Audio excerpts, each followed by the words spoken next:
আসসালামু আলাইকুম। আশা করি তোমরা সবাই ভালো আছো। আজকে আমি তোমাদেরকে একটা ম্যাথ করাবো।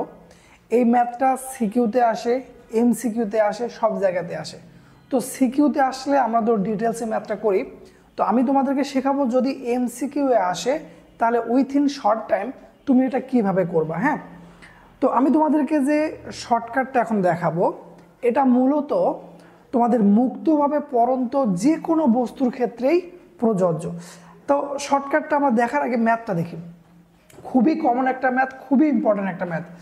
দেখো বলছে কত উচ্চতা হতে একটি বস্তুকে ফেলে দিলে ভূমি হতে 30 মিটার ওপরে বিভব শক্তি গতিশক্তির 1/3 হবে। এই যে ঘটনাটা আমরা দেখলাম, আমরা একটু এটাকে চিত্রের মাধ্যমে উপস্থাপন করার চেষ্টা করি। তো ধরে নিলাম এটা হচ্ছে আমাদের ভূমি, আমি এই জায়গা থেকে বস্তুটাকে ফেলে দিচ্ছি, তাহলে এখান থেকে সে পড়ছে, এত উচ্চতা থেকে বস্তুটা পড়বে। তো এই উচ্চতাটা কত এটা আমরা জানি না আপাতত, ধরলাম এইচ। প্রশ্ন বলছে কত উচ্চতা হতে একটা বস্তুকে ফেলে দিলে, আমরা ধরে নিলাম এইচ উচ্চতা হতে ফেলে দিলে ভূমি হতে 30 মিটার উপরে। কোথায়?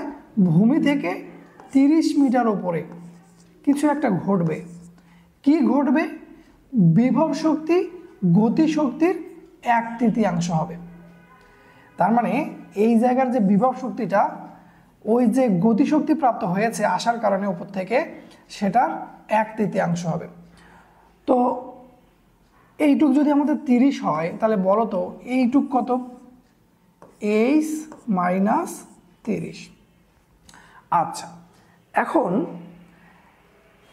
আমাদের খেয়াল করো, একটু খেয়াল করো। হ্যাঁ, আমরা আগে এভাবে লিখব যে বিভব শক্তি, তারপর লিখব গতিশক্তি।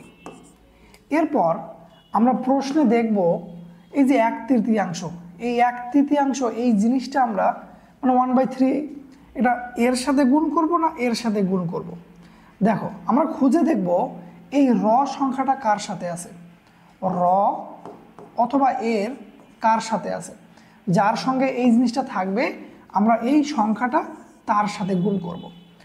তো বলছে বিভব শক্তি গতিশক্তির, র আছে গতিশক্তির সাথে, সো আমরা গতিশক্তির সাথে 1/3 সংখ্যাটা গুণ করে দেব। এটা তো একটা শর্টকাট গেল।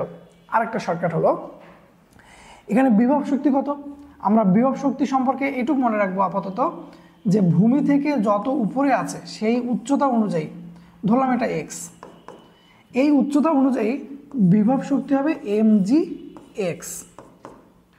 গতিশক্তি কত হবে? কতটুকু নেমেছে, উপর থেকে কতটুকু নেমেছে সে অনুযায়ী mg h মাইনাস 30 বা x যেটা লিখছো সেটা ইন্টু 1/3। এরপর আমরা mg কেটে দেব। এখানে যেহেতু x এর মান আগেই বসায় দিয়েছি আমরা,